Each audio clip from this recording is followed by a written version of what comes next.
In this video, we are going to be discussing prime factorization.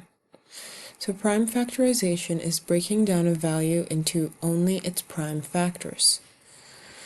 So essentially, what are the prime factors that we're trying to break down our value into? So let's identify what prime numbers are. So the prime numbers are numbers that cannot be broken down into other than one in itself.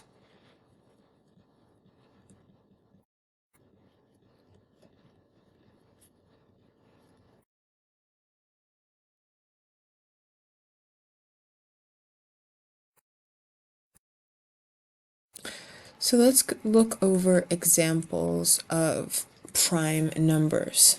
So the main ones are 1 is not considered a prime value, but it starts with 2, 3, 5, 7, 11, 13, 17, 19, and it goes on for quite a while. But these are the main prime numbers that you will see when we start breaking down our values. And one way we can do that is by using factor trees.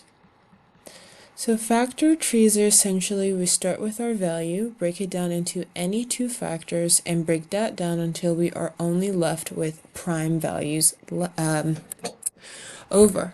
So let's do some examples. We're going to prime factorize 30 using a factor tree. So here we have 30, and all you have to do is think of two numbers that when you multiply them together, you will get 30. Regardless of which two values you start with, your prime factorization will be exactly the same. I'm going to show you both ways because there are there's a few factors I can start with. So I'm just going to start with the basic 3 and 10. I know that 3 is prime, so I circle primes. So you're supposed to circle your prime values so you know when to stop. However, 10 is not prime. So in that case, I can break 10 down into 2 and 5. As stated above, 2 is a prime value and so is 5. So the prime factorization of 30 can be written in the form 2 times 3 times 5. But what if instead I decided to do 30 as 15 and 2? We can still do that. 2 is prime, but 15 can be broken down into 3 and 5. And as you see, 30 is still 2 times 3 times 5. So in that case, notice if we start with different values, eventually the prime factors all get circled in the end. Let's do another example. Say we have 42. Again, I'm going to break that down into any two factors of 42, and I'm just going to do the easiest that come to mind, which is 2 and 21. I know 2 is prime, so I can circle that. I'm left with 21, which can be broken down as 7 and 3. 7 and 3 are both prime, therefore 42 is broken down as 2 times 3 times 7. It's very common to write your prime factorization in order from least to greatest, though not required. It's highly recommended for neatness. Let's do the same thing for a larger number.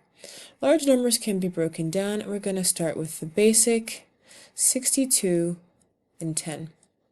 10 can be broken down into 5 and 2, which are both prime. 62 can be broken down into 2 and 31. I know 2 is prime. What about 31? Well, there are no factors that, when I multiply them together, to give me 31 other than 31 and it or itself. Therefore, 31 is also considered prime. So 62 is 2 times 2 times 5 times 31. I can also write 2 times 2 to be 2 squared times 5 times 31. I hope this video did a good job explaining prime factorization, and I'll see you in the next one.